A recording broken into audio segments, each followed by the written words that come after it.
Que mettre dans sa trousse de secours de randonnée pour partir en toute sécurité sur les sentiers? Dans cette vidéo, je te présente ce que je mets dans ma trousse de secours lorsque je pars en randonnée ou en trek longue durée. C'est parti!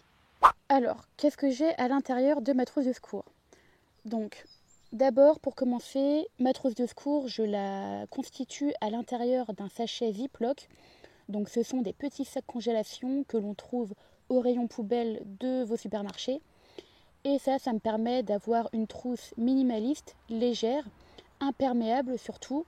Elle se referme assez facilement et ça permet de compacter les affaires à l'intérieur et aussi de pouvoir voir assez rapidement ce dont j'ai besoin. Donc pour commencer, vous avez ici une couverture de survie. Depuis peu, j'ai opté pour une couverture de survie réutilisable. Franchement, pour moi, ça vaut le coup parce que à un moment donné, j'ai été contrainte d'utiliser ma couverture de survie à usage unique sur le Kungsleden, sauf qu'après c'est impossible de la ranger et surtout c'est très fragile. Ici, la réutilisable, elle est vraiment pas extrêmement plus lourde, elle est tout aussi compacte et ça permet de beaucoup mieux la replier et de l'utiliser au moins plusieurs fois. Ensuite, avec moi, je vais emporter des lacets de rechange au cas où, si j'ai des lacets qui cassent sur la route. Ici, on va avoir tout ce qui est pansement. Donc, je vais opter pour des pansements waterproof, donc résistants à l'eau. Très important d'opter pour des pansements de bonne qualité. Même chose sur le Kungsleden, on a été contraint de racheter des pansements dans un supermarché en Suède. Ils étaient absolument obsolètes, c'est-à-dire qu'ils ne collaient même pas. Donc, ça ne vaut même pas la peine d'investir dans ce genre de pansement qui ne vous protégeront pas, surtout si vous les mettez dans vos chaussures avec les frottements, tout ça, ça va pas tenir une seconde. Donc, des pansements qui collent bien et résistants à l'eau. Je vais aussi avoir tout ce qui est double peau, hyper pratique en randonnée, même s'il y a quelques astuces pour éviter les cloques. Dans certains cas, on ne peut pas toujours les appliquer et à ce moment-là, les double peaux seront bien utiles. Ça soulage énormément en randonnée quand on a un frottement ou des cloques. Pour moi, c'est un indispensable à avoir dans sa trousse de secours. Ensuite, ici, on a tout ce qui est à peu près kit de réparation. Ici, j'ai mon kit réparation pour mon matelas de sol. Quand je pars en randonnée, j'opte pour un matelas gonflable. Alors ici, j'ai tout ce qu'il faut pour pouvoir réparer un trou, par exemple. Ici, des élastiques, ça peut toujours servir. Ici, je vais avoir un briquet de secours. J'emporte généralement avec moi ma popote et mon réchaud. Et comme vous pouvez le voir, ce que je mets autour, c'est du duct tape. Alors ça, pareil, je vous l'ai présenté dans une autre vidéo. Et le duct tape, j'en enroule autour de mon briquet. Et ça, c'est un scotch avec un tissu, en fait, qui est extrêmement résistant et imperméable. Ça peut permettre de réparer plein de choses.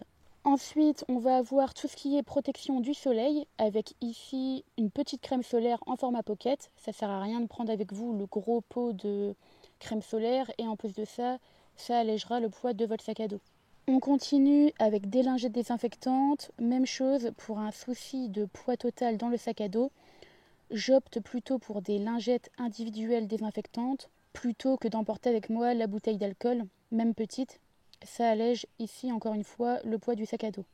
Ici, je vais avoir une petite serviette rafraîchissante, pourquoi pas pour se laver les mains. Je l'ai récupérée quelque part, bon je la mets dans ma trousse de secours, ça peut toujours servir. Ensuite ici, on a tout ce qui est maux de tête, donc d'Afalgan ou Doliprane, ça c'est comme vous voulez.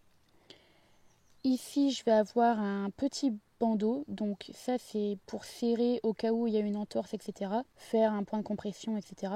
Ça peut toujours servir.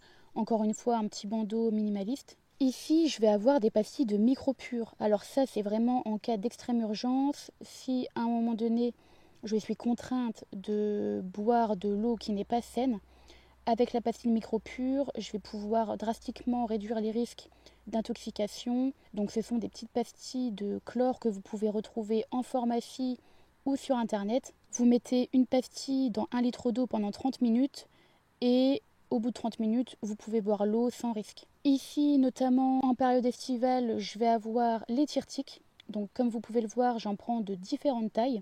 Ça me permet, si à un moment donné j'ai raté une tique, de pouvoir la retirer avec la plus grosse pince. Et ici, la base, je vais avoir du sérum physiologique.